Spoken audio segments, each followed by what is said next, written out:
Marner's magic hands win it in overtime for the Maple Leafs as they knock off the Rangers in an original 6 matchup. Welcome into Rink-Wide Toronto, sponsored by Bodog. Free casino games and sports odds. It is time to play at bodog.net. Rob Wong, as always, joined alongside by David Alter, comes to us from Scotiabank Arena. Maple Leafs beating the Rangers 3-2 in overtime, and Mitch Marner with an unreal goal to finish it.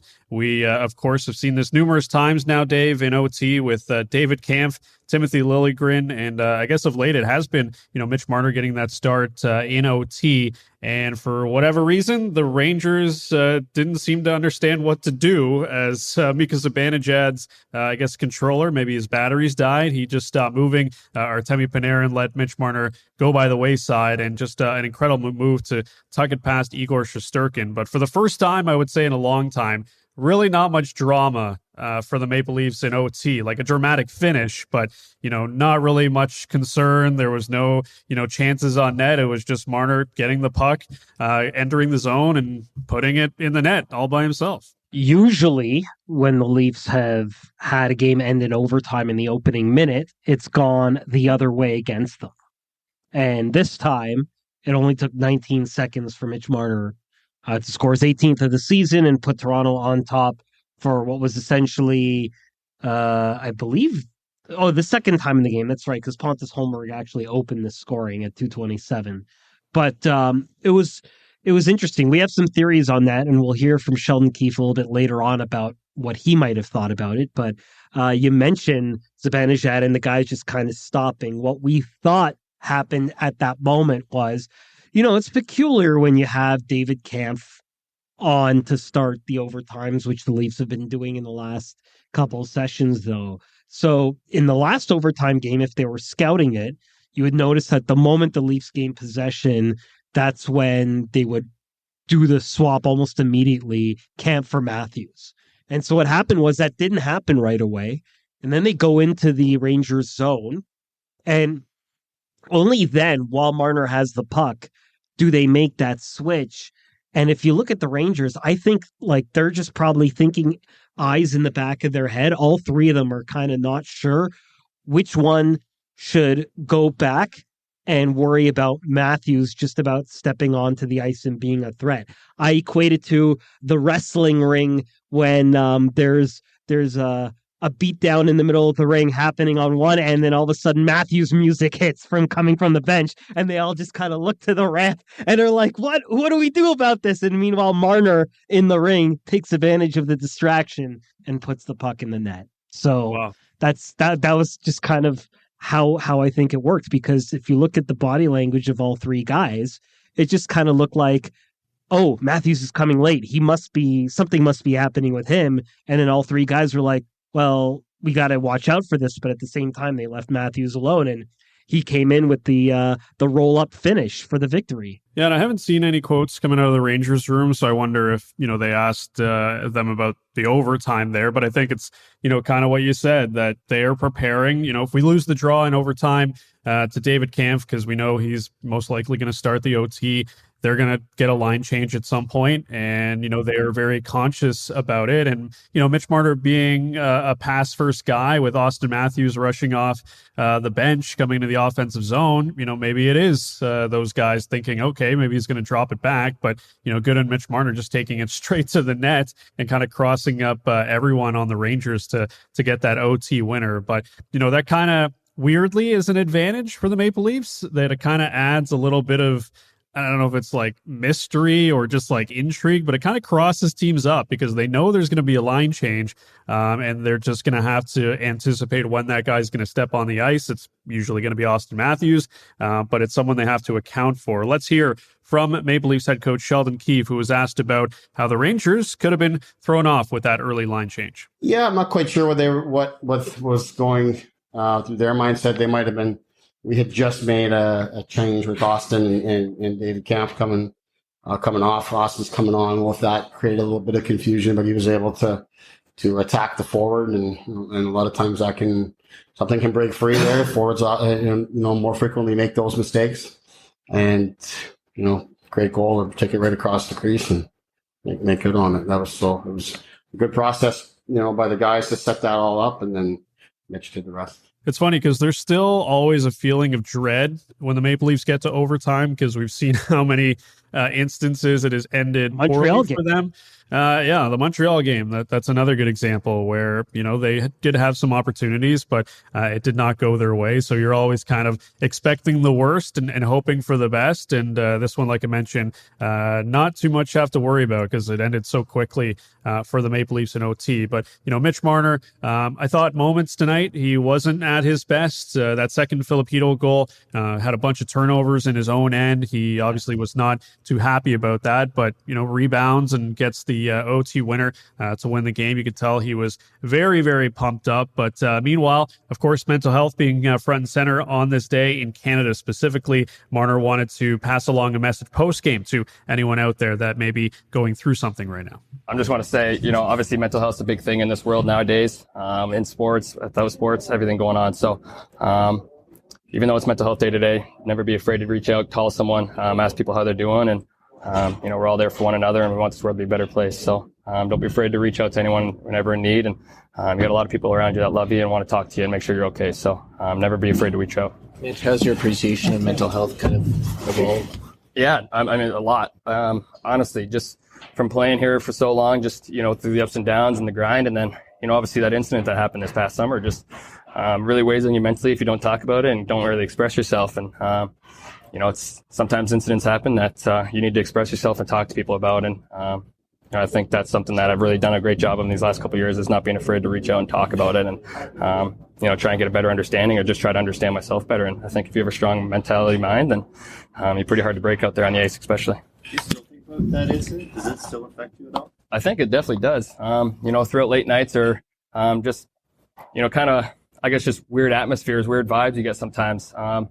It's something that still kind of goes in your mind every once in a while when you're getting in a car late night or something. You never know what's going to happen, but you got to be aware of your surroundings. You want everyone to be perfect and love each other in this world, but sometimes it doesn't happen. So you just got to be aware out there. And, if something does happen to you, I think you shouldn't be afraid to reach out and talk to someone and try and figure out, just how to, I guess, kind of get yourself out of it. It's not a bad idea to ever talk to someone about anything. So there's Mitch Marner with some great advice. And, while he has become, one of the more prominent players on this team, Dave, since being drafted, obviously playing for his hometown team, it hasn't always been the easiest ride for Mitch Marner. He mentioned the incident last year, of course, the carjacking, which was extremely traumatic and still bothers him, as he mentioned there, to this day. But, we can think of the, contract issue that he had previously, where he took a lot of vitriol online, and some of the playoff disappointments took a lot of vitriol online and ultimately had to get off social media. So, Mitch Marner, if there's anybody on this team that can, really speak to that mental health aspect and looking for help, I mean, he's definitely a guy that knows that from experience. Oh, certainly. And he did that unprompted. We were talking to him about the game, and then he specifically wanted to get that message out, and good for him for doing that. Of course, as you mentioned, the carjacking went through pretty traumatic. He's got the Mitch Marner Foundation, where he focuses a lot of the stuff that he does now away from the ice on mental health stuff. And it's something that affects everybody, whether you have a mental illness or not. Like, even if you're having a tough time, talking to somebody is important. The other day, I had some friends who were concerned of some other mutual friends of ours that I just thought to myself, you know what? Just send a text every now and then. Even if you haven't, every now and then, if I do get a moment of free time, I try to remember to just text people that I haven't heard from in a while, just to say, hey, how are you? How are you thinking? You never know how, like, doing that out of your day can just change someone's mental space and stop pretty negative thoughts pretty quickly. So it was pretty good of him to do that. Yeah, definitely great advice from Mitch Marner with regards to that. And, this season, I think, pretty much has put himself back in the conversation as, one of the bigger fan favorites on this team. As I mentioned in previous years, some playoff disappointments. I think people really took it to him online and jumped off the Mitch Marner bandwagon. But he's been so good this year, and obviously is headed to the All-Star game in a couple of weeks. And, the Matthews-Marner line reunited tonight. Of course, they were reunited last game, and Sheldon Keefe kind of, playing some 3D chess, trying to throw the Rangers off a little bit with some different line combinations in this one. But what did you make of Marner and Matthews being reunited in this one? Yeah, I don't know. It was I'm just going over some of the underlying stats of how they were. Like, they didn't seem to be generating the offense that you just came to expect. You mentioned the turnover. That was certainly problematic. And then they did do some other shifts in there. But yeah, I mean, they were all right for the most part. They did have a lot of the good goal share. But the game until the very last bit of the third period just felt very flat. Felt like there was just not that same oomph, that same lift from the team, even though they were pushing a bit of the pace and getting some stuff done. It was missing something. I guess the offense is exactly what was missing. We're talking about the winning goal that happens on 3-on-3. And then the tying goal happens with Timothy Liljegren, the one that they absolutely need. I don't know. Underlying numbers were good, but I think we were talking amongst ourselves after that second period that we thought maybe they switched back because stuff wasn't working. Instead, they did do some mixing and matching. They put William Nylander on that line with Matthews and Marner, especially late in the third, to just kind of give them a bit of a lift there, and it seemed to kind of provide a little bit more of a late game push. So there's a lot of different things to play there. I think it also speaks to how important William Nylander still is. Even if he's not thrust into that first line and he's back on that second line there. But yeah, I thought they were good, but certainly not the offensive firepower self that duo had been in maybe previous years or even earlier this season.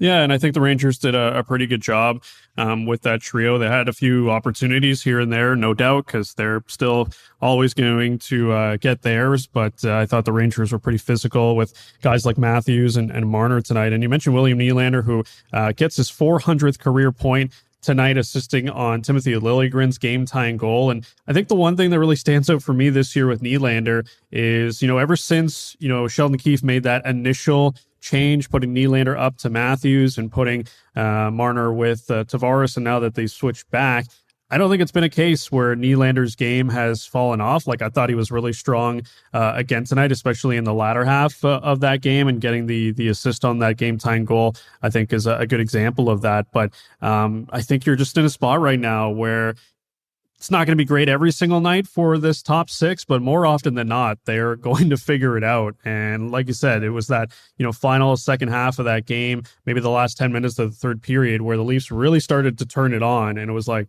yeah, this is like the type of elite offensive ability that they have against a New York Rangers team that's like, not terrible. Like, they are a pretty strong playoff team. Like, they're no pushover. And to watch the Leafs really take it to them, really, for the last 10, 12 minutes trying to get that game-tying goal was pretty impressive. Yeah, it was. And look, it ends with a great story, but the Leafs were 32% expected goals in that opening period. This team still kind of has weird lapses and weird periods at times. And I mean, that's where someone like Samsonov has been stellar, and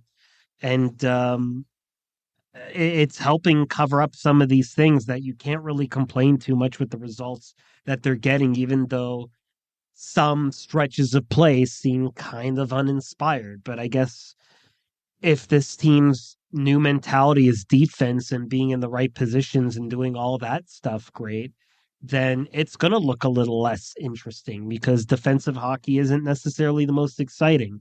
And so if the Leafs kind of want to get to that next level, and you believe that defense wins championships, maybe you have these stretches here where it's just kind of blah, and it doesn't look as good as the numbers tell you it was. And so that's where the Leafs are kind of figuring things out in that regard, but they still have the firepower. Everything was in that third period for Toronto. Like I think I even tweeted up until that point, it seemed like it was Philip Heedle's game, really. Like like it was such a strange dynamic. It's a snow day here, so it seemed like there was like a lack of attendance for that reason as well. So it just kind of had a weird all around vibe in the third period. They usually play that "Let's Get Down to Business" song. They didn't do it for the start of the third period tonight, but the third period is where the Leafs got down to business because that's kind of where they turned it on. The urgency was there, and when needed, they can do it. And remember, John Tavares almost ended that in regulation too with 1.8 seconds left. He hits the crossbar. I joked that he called game, but he hit the rim. So yeah, that was it. All right, well, let's hear from William Nylander, who says the team was able to find that extra gear. I think maybe the last 10 minutes we kind of stepped on the gas a little bit and got some more ozone time and got some dirty pucks in that, and we were able to battle in there and get one there late in the third, and then unbelievable goal by Mitchie. Yeah, it was an unbelievable goal by Mitchie, but also an unbelievable goal and an effort by Timothy Liljegren to tie that game up at 2s with about 4.5 minutes left to go. And I think, just as far as moments go, that was a great moment for Liljegren, one of the better ones that he's had so far this season. But, I think a lot of the conversation tonight and tomorrow is going to be about Liljegren and how he has taken his game to the next level. Not that we haven't already seen that so far this year, but when you get on the score sheet in a big moment like that, people are going to take notice. And I thought it said a lot for Liljegren that tonight, he's paired up with Mark Giordano for a lot of this game in the second half of it, because it was Giordano and Hall that started things up, but eventually Sheldon Keefe shifted to Liljegren and Giordano, and having those two guys out and Liljegren specifically in a lot of big moments in the third period just says a lot about the evolution of his game and the trust level that the coaching staff has with him right now. Yeah, remember, this is a guy who's only known for his offensive abilities when he was drafted, and then the real challenge for most prospects, highly touted prospects, from a defensive standpoint, like if they are a defenseman is what I mean by that, is adapting their play at the NHL level where they buy into the defensive parts of the defense game first, because it's that big of a chasm of an adjustment from the Swedish Hockey League to the North American game and what you have to do from a defensive standpoint. And that was a lot of why it took Liljegren as long as it did for him to become an everyday NHLer, because there was a lot that he kind of had to transpose, and they knew all this offensive element of his game, but they really had to work on getting the defensive elements of his game honed in on before they felt comfortable that he could be out there on NHL ice, not be a liability for when he wants to do those plays. And so that happens. And as his confidence builds, he can bring out the flashes of offensive brilliance that he was known for, like he did tonight. Like, this game reminded me of basketball. I made the basketball reference with Tavares now, and he reminded me of the point guard that just doesn't see the shot from the outside coming in. So you kind of have to go into the lane as the other play is happening in front. So he's able to read the rebound in that situation and come in. And so he's uncontested and gets around the interior and puts in the goal for the equalizer, because what the Rangers were doing well all game was keeping things toward the perimeter.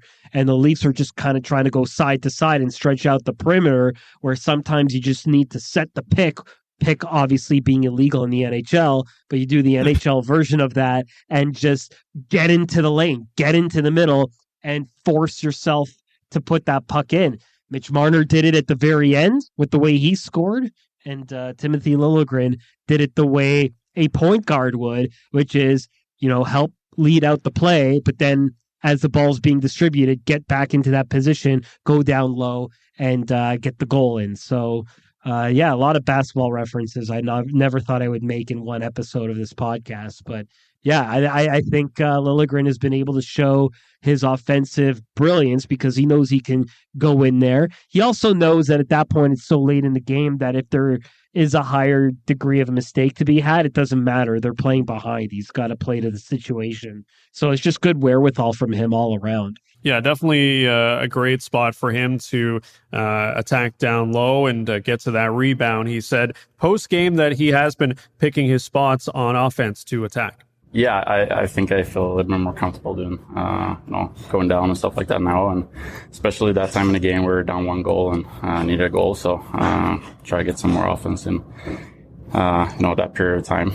If it's 2-2, maybe stay back a little bit, but yeah, sure, I feel more confident in those areas. So I think the Maple Leafs now find themselves in a really interesting situation, and I feel like this was the case even before, but you've got Timothy Liljegren, who clearly has taken a step in his game. You've got a guy like Mark Giordano, who's having a really strong season, but you've also got guys like Morgan Rielly and TJ Brodie, who have been around the block, and they, obviously are key pieces to this team. It's going to be interesting come playoff time if this is the decor that they go with, how the minutes are going to be handed out, because I think right now, Mark Giordano, Timothy Liljegren, if this continues to be a pair going forward, like how can that not be your number one pair? Like they've just been so strong. They've been so consistent. I know Morgan Rielly makes $7.5 million a year. I know TJ Brodie's, having a solid season, but I think you kind of have to go with your best when it's needed.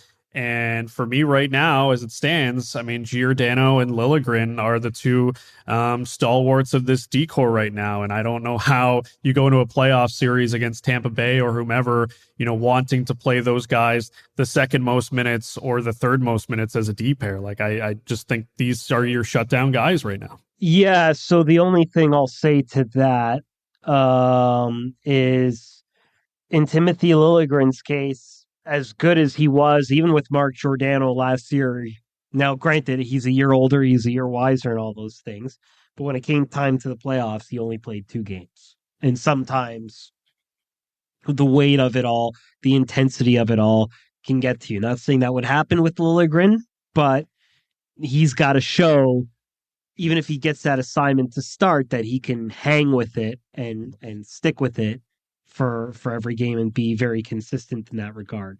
Once they kind of had issues early in that playoff series, he was gone and he wasn't back in. So there are things like that he seems to have taken a leap at this year. But experience plays a huge part of it. I'm one of the few who are pretty confident that Morgan Rielly is going to find the proper mix, the proper defensive partner to kind of be with between now and the postseason. Maybe it is through an acquisition, because it was through an acquisition last year. I mean, they had Brodie, but they also had Lyubushkin. If Jake Muzzin doesn't come back, then yeah, they have to kind of figure that out, because as injured as Jake Muzzin was last year, he was pretty good for them in all 7 playoff games. And that defensive pair with Brodie Hall was one of their better ones. So, like, I still think the experience is going to eventually win out in terms of what they kind of do, but Liljegren can certainly make the case and knock on that door to try and be that number 2 guy if he continues to be as reliable and consistent as he's been. But I thought the Rielly Liljegren pair had been good even before this game. That could have been the thing, and maybe that might have helped. But then again, if you're not as confident with Rielly and he's had success with Giordano like he did last year, then what's the best fit there? It's a difficult one, because the Leafs have this roving number 1 defenseman in Morgan Rielly, and that's creating a lot of debate among Leaf fans right now. Yeah, and maybe that is the move. Maybe it's Liljegren that ends up being paired with Rielly, because that has definitely worked since they've been put together. I think, it's been weird. I mean, Giordano and Hall have been really good as well, so, I mean, no knock against them, but has been kind of strange that, since Mark Giordano showed up, he and TJ Brodie haven't been paired up too often, because that was the pairing in Calgary for many, many years, and it worked to such great success that Sheldon Keefe hasn't gone to it as much. He knows he has it in his back pocket if he ever needs it, of course, but it's been a tough season for Brodie with just the amount of injuries that he suffered. But like I said, it's a good problem to have when you've got guys like Timothy Liljegren that are seemingly taking a step, and you feel confident having them out in big spots in such a big game here tonight against the New York Rangers. Coming up on Rink Wide Toronto. We'll get to the goaltending situation. Ho-hum, Ilya Samsonov, still incredible on home ice at Scotiabank Arena, improves to 14-0-1. We'll also get to the Bodog line of the day, and the fourth line even chipped in on a goal tonight. We'll talk about that coming up next. Maple Leafs win it 3-2 over the Rangers in overtime. You're listening to Rink Wide Toronto, sponsored by Bodog. Free casino games and sports odds. It is time to play at bodog.net. It is Rink Wide Toronto, pregame, postgame, every game. Nearly 2.5 billion people are shopping online globally, and a lot of that shopping has been done on mobile phones. So how does your business website look and function on a mobile phone? Hey, it's Ray Ferraro. Right now, my friends at North Beach, along with their partners at Craft Growth, are offering small business owners and entrepreneurs a free website digital audit. So you can find out if your website is properly optimized for a great mobile phone shopping experience. E-commerce has never been more important. So visit craftgrowth.net and get your free digital audit. That's craftgrowth.net.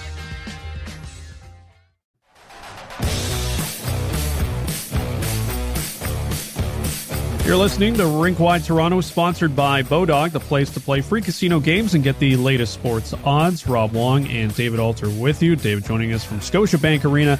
Leafs beating the Rangers 3-2 in overtime thanks to a great game winner from Mitch Marner. It is time for the Bodog line of the day. And Timothy Liljegren, Dave, definitely one of the longest long shots to score a goal in this game, but he did it as he now leads all Leafs defensemen with 4 goals, overtaking Mark Giordano and Rasmus Sandin, who each have 3.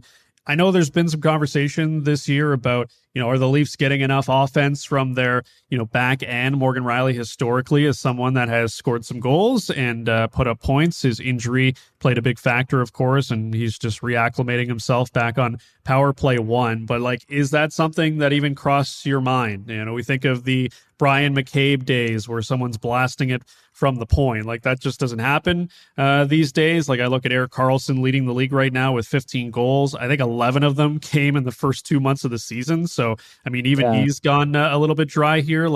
That's just not something that really happens in the modern NHL too much these days. You have your Dougie Hamiltons or your Erik Karlsson, your Brent Burns and Cale Makar. Those guys are the exception to the rule.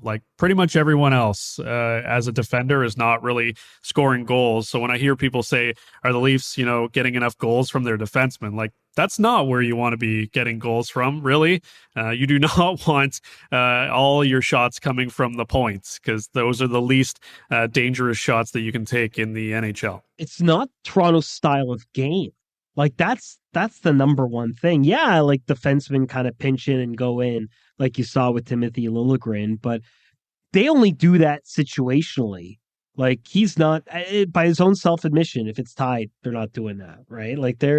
That's just not their style. They do rotate and they move some guys around, but that's not their style of play. And you're right, there are few guys that are just kind of these different evolving defensemen who are just good enough forwards that just are also great back skaters, so they become defensemen too.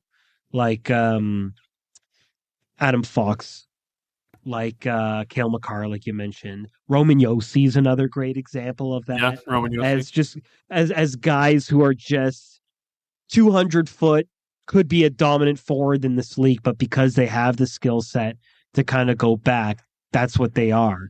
They could play that defensive game, but kind of be that kind of guy. And that's why the Leafs were experimenting with Mitch Marner on the back end for, little different times in the season in certain situations, because they felt those were exceptional guys that the Leafs don't have, and that perhaps the closest guy to that from a 200-foot game standpoint is Mitch Marner.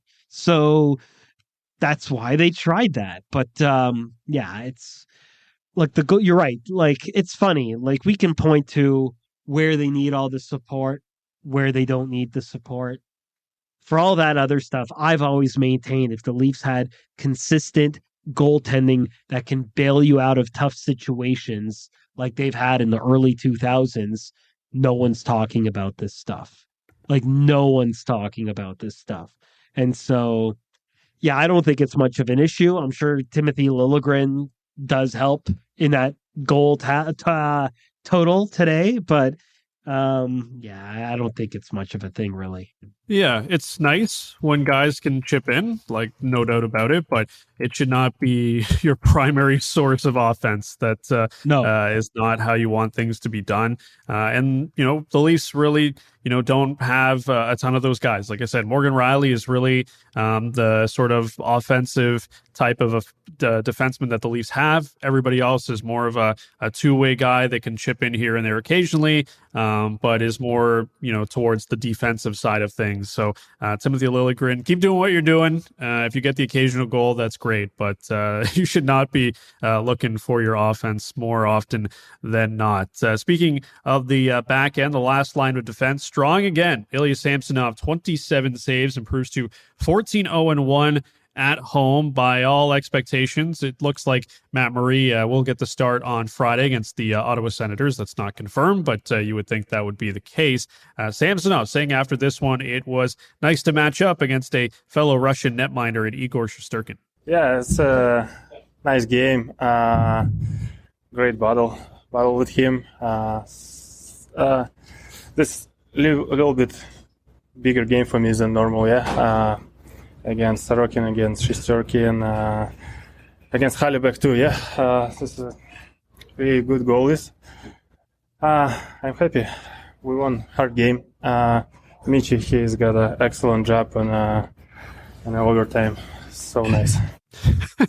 Incredible. As always, when we get the Sammy Says post-game audio, really not much to nitpick with the game. I mean, I guess if you want to say he should have stopped Philip Hedel's, first goal off the face-off draw, you could say that because that's pretty rare, but props to Hedel for getting the job done there. But, a ton of big saves by Samsonov again in this one. Wasn't tested a whole lot necessarily, but it's just kind of unfortunate that his run is most likely going to stop on Friday. Would you be surprised if he gets the start, or are you pretty much convinced like me it's going to be Matt Murray? I'm pretty convinced it's going to be Matt Murray. If it isn't Matt Murray, then it confirms my suspicion that the Leafs have identified issues in Matt Murray's game and they don't feel confident in putting him in, even against a softy opponent like the Ottawa Senators. No disrespect to Senators fans. I know this podcast has disrespected Senators fans in the past. Paul Hendrick, I'm looking at you. But it's one of those things where that seems to be the proper situation for Matt Murray to kind of come back and get a game. They are alternating games or between games and days that Samsonov could go. The whole team is off tomorrow, so that could be a day where Matt Murray comes in, does a little bit of work, and then maybe he's ready to go for the game on Friday. But if he isn't the goalie and Samsonov goes again, then I think that pretty much points in the direction of not only just because Samsonov is dialed in, because he is, but that they have really identified issues with Matt Murray. I mean, we saw him wearing the swivel vision goggles again, which I hadn't seen since the preseason. It's like they're rebuilding Matt Murray right now. So if that's the case, then I would be shocked if it's not Matt Murray, just because even when a goalie's going good, they got to load manage Samsonov. You don't want to burn him out either. And Samsonov, as healthy as he might be right now, has not had a full workload yet in the NHL. So you don't necessarily want to mess around with that either. But if they're not confident in putting Matt Murray against Senators, there's problems with Matt Murray if that's the case. Yeah, it just sets up too well, of course, with all the narratives. You've got Ottawa on Friday, and then you've got Washington on Sunday. So there you go. Yeah. You can just play that up. But, considering it would be such a long stretch without Matt Murray getting into a game. I mean, he hasn't played since January. I guess, what was the game that he got the hook? It would have been the Florida game, right? If I'm remembering correctly. Back on January the 17th. 4 goals on 8 shots. Yeah, so he already hasn't played for 8 days, and if you don't let him play on Friday, then he'll have gone almost 2 weeks. But that's the thing, right? Like, usually if you believe in your guy and he has a rough game like that, you want to. There's been times earlier in the season where you just want to get him right back in to get his confidence going again. But they haven't, and it's been a long time. For sure. And I mean, it's probably an easier thing to do when you've got a goaltender as hot as Ilya Samsonov is right now. Like, if Samsonov had maybe not had some good games here, then maybe you feel more of an urgency to get Murray back in there. Not that you want to rush him, but just to give Samsonov a break, because you don't want to completely, have both guys ruined. But Samsonov has at least made it a case where the Leafs don't have to rush Murray. And, even if he doesn't play on Friday, maybe you get Murray in there on Sunday against Washington before Samsonov gets the net in that big game against Boston before the break. So there's still some really interesting decisions here coming up for the Maple Leafs with regards to the goaltending situation. But hard to deny that Samsonov is just on a roll right now. He is feeling it in between the pipes for the Toronto Maple Leafs. The fourth line, Dave, chipping in tonight. That's pretty much all they did, because the rest of the game, they weren't a huge factor, especially there in the third period when Sheldon Keefe shortened up the bench. But Pontus Holmberg getting things started here with his fifth goal of the season, 2:27 into the first. Joey Anderson with a nice pass to Holmberg in the neutral zone. And, Joey Anderson's a guy that we haven't seen for a while. Hopefully people did not forget about him because I would say even in his, short sample size, with the Maple Leafs, I think he had some impressive moments, and I was really hopeful that he would get another crack in the lineup on the fourth line. Played just under 5 minutes tonight in this one, but, he's a guy that has a little something. I don't think he's ever going to be more than a fourth liner on this team specifically, but do you think that's a spot here where he might get a little bit of run, or was just kind of get him back into a game and kind of give some of the other guys a bit of a rest? Look, I would say the Leafs are pretty high on Joey Anderson. They have been for a while. Sheldon Keefe, I think, even kind of acknowledged the other day that he couldn't quite remember the exact circumstances as to why they sent him down in the first place. But I think that's because they were kind of still looking for the right recipe on the fourth line of what that's going to look like between now and the playoffs. And so they gave Dryden Hunt a try. They traded Dennis Malgin away. They thought they needed a little bit more sandpaper into that spot, and maybe they still do. But right now, getting Joey Anderson back in, they really like what he brings, and to get an assist in his first game back, he's probably going to go on a decent run. I think it's more of a damnation to Zach Aston-Reese that he got pulled out. Sheldon Keefe calling his play inconsistent. And so there was part of that message, but he also wants to make an actual competition for the fourth line now. And it's probably the only way to make sure you don't have guys like getting complacent between now and the end of the season, really. Like you really have to make competitions, because if your line is just the same as it is there, then how do you push these guys? How do you harden them up for the playoffs? Like that's really the focus right now. And so I went on radio today and I wrote an article on SI.com about Anderson coming back, but how the fourth line still doesn't really have an identity. And that was one of the major problems against the Tampa Bay Lightning in that playoff series. Tampa's fourth line was so good that it almost seemed like you just never wanted to put the fourth line out there. And so while there were other issues in that series, for sure, the fourth line was a big one. And so I think there's this push between now and the end of the regular season to just kind of figure out what this fourth line is supposed to be and who's really cut out for it, because they really can't afford to kind of roll with a fourth line that just can't cut it again for the second year in a row. Yeah, and maybe it's a situation where they play a matchup because they know who they're most likely going to get in that first round in the Tampa Bay Lightning. So you start preparing for that and trying to figure out if you can put together, like you said, a line with an identity. But on at the same token, the fourth lines are not necessarily going to be the difference makers in a 7-game series against the Tampa Bay Lightning or whomever. Sure, they're going to chip in as the Lightning did on their fourth line, and the Leafs didn't really get much from there.